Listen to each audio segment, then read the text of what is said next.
expression, like is it a topicalization or a declarative or something else, or information about scope, let's say.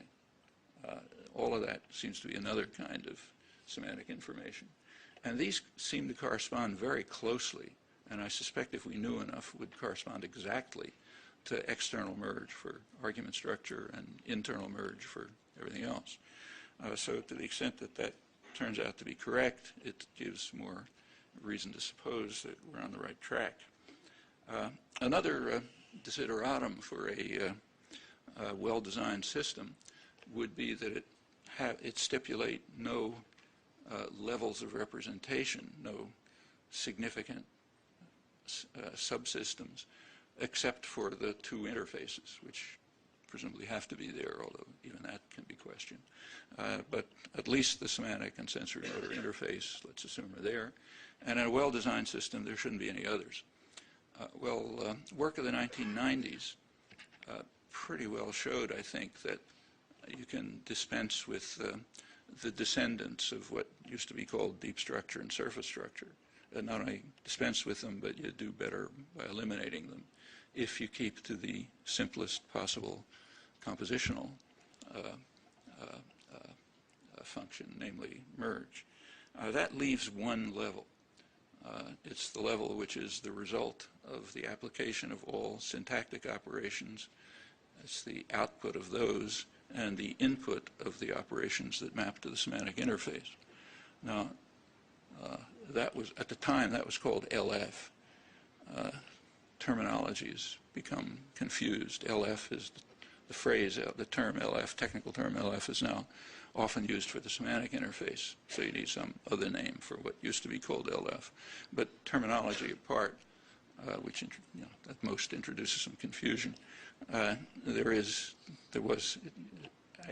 these efforts to get rid of any residue of surface and deep structure did leave the level which has the properties I mentioned, properties of LF in the old sense. You can get rid of that too if you develop a specific version of principles that have appeared repeatedly in the structure of in the investigation of the structure of language since the 1950s, and in fact are all over traditional grammar too in some other form, namely principles of compositionality. So if you give a certain version of the properties of compositionality, or in more recent terms of cyclicity or strict cyclicity, then you can get rid of LF as well. The way to do it seems to be to suppose, and again this is computationally makes plenty of sense, that instead of the entire syntactic object being transferred to the two interfaces in a one-shot deal, it's transferred to the interfaces as it's constructed. So as some piece of the syntactic object is constructed, it's transferred over to the semantic and phonetic, it's not really phonetic, sensory motor interface, and it's there interpreted, and you're not allowed to modify the interpretation by any subsequent syntactic operations. So it'll stay the way it is, which of course is a huge computational saving. It means, especially on the phonological, morphological side. So you don't have to go through these operations over and over again because it's going to be stable.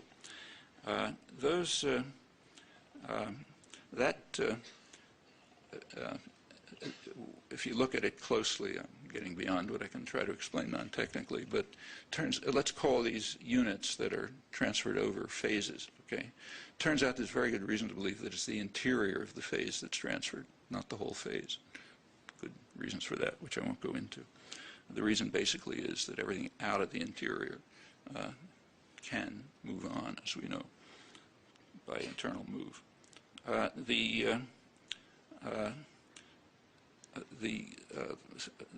There's pretty good reason to believe that there are two fundamental kinds of phases, maybe only two, but at least two.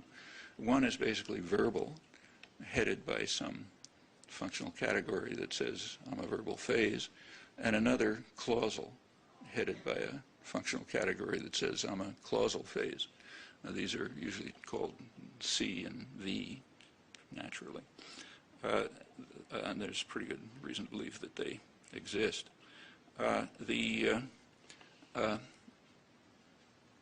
What appears to be the case is that the design properties are such that at these two phases, the interior of the phase is handed over to the sensory motor and the semantic system, and they're interpreted, and there's no further access to their interior.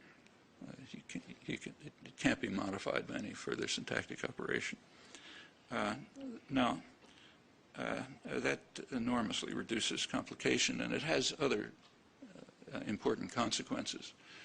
I mentioned before that in a sentence like, say, what John saw what, or for that matter, John saw John, we have to be able to know somehow whether the thing that appears twice was created by internal merge or external merge.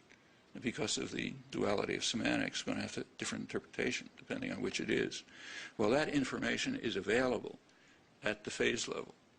In fact, exactly these two phase levels, at the verbal phase and the clausal phase, that information is available. But at any other position in the computation, it's just not available.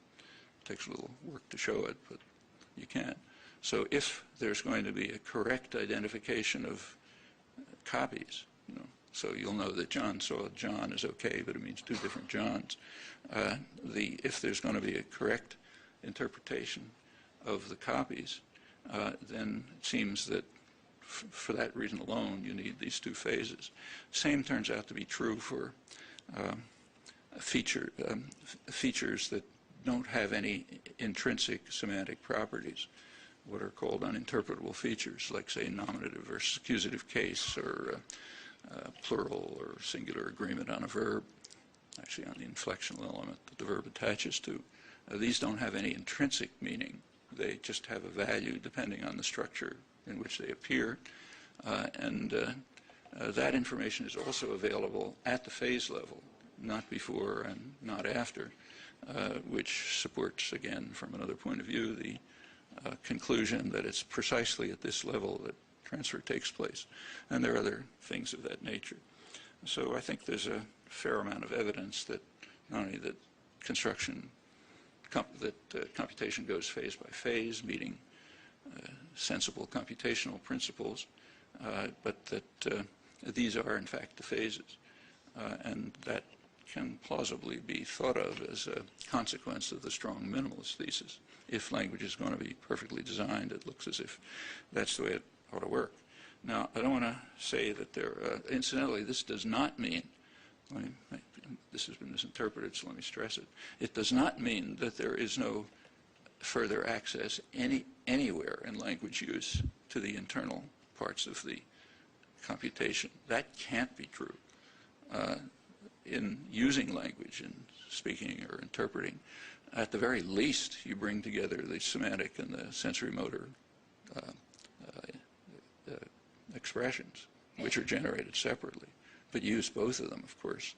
So there must be some kind of homunculus sitting there which has access to everything that's going on, and in fact a lot more, because in language use you're not restricted to what you hear, of course. It's easy to show that people interpret what they hear on the basis of expectations and background assumptions, and overrides the phonetics of what they hear very often, and so on. So yes, there's a homunculus who's using everything, and it's a reasonable proposal is that what appear to be global properties of expressions, either phonetic or semantic, could well belong to the component of the whole system of human thought and action that involves the homunculus, bringing everything together, including both the semantic and phonetic side. And there are other further problems.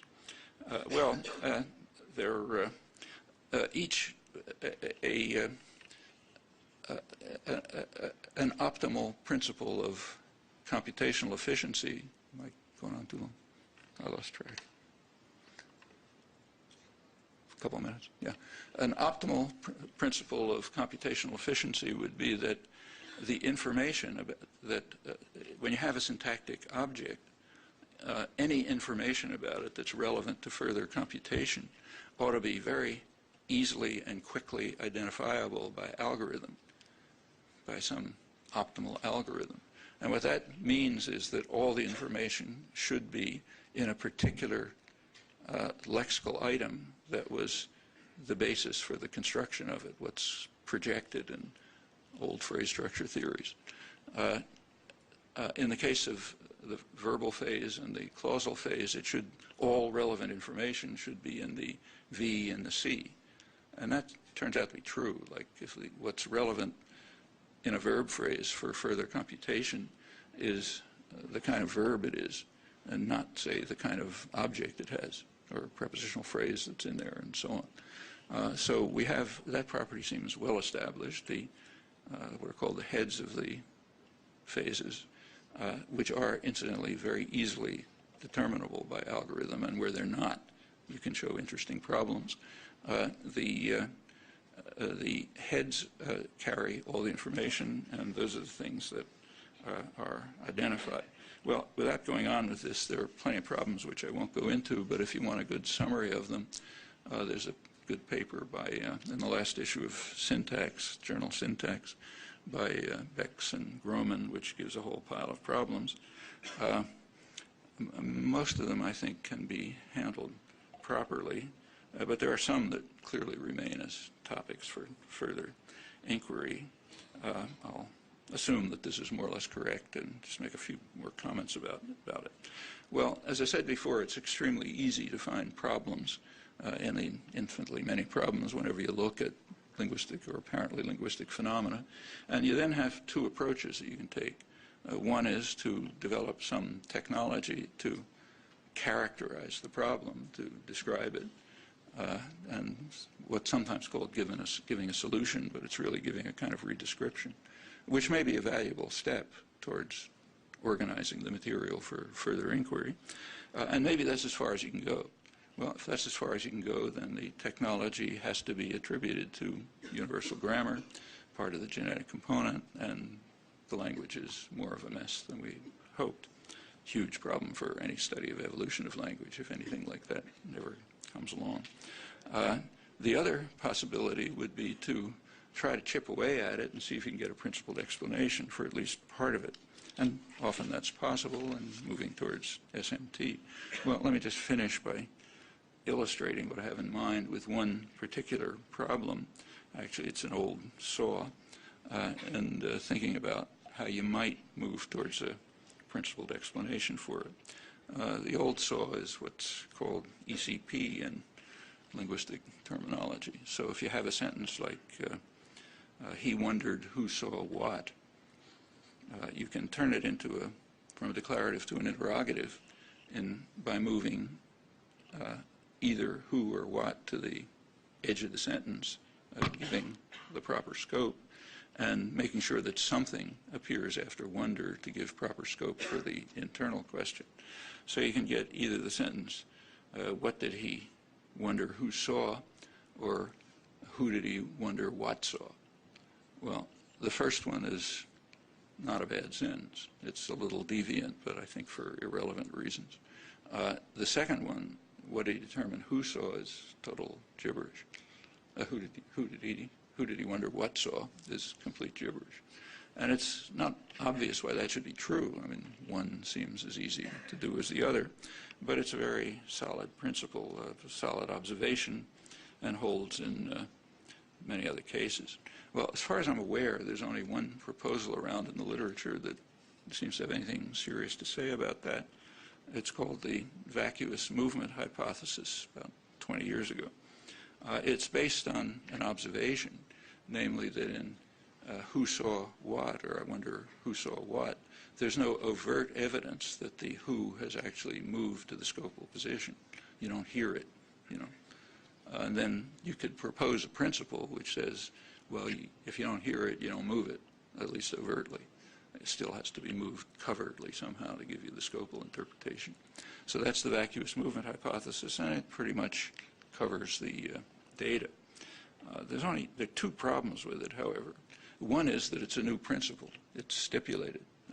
No particular reason why it should be true. You know, just makes as much sense for the opposite to be true. The other problem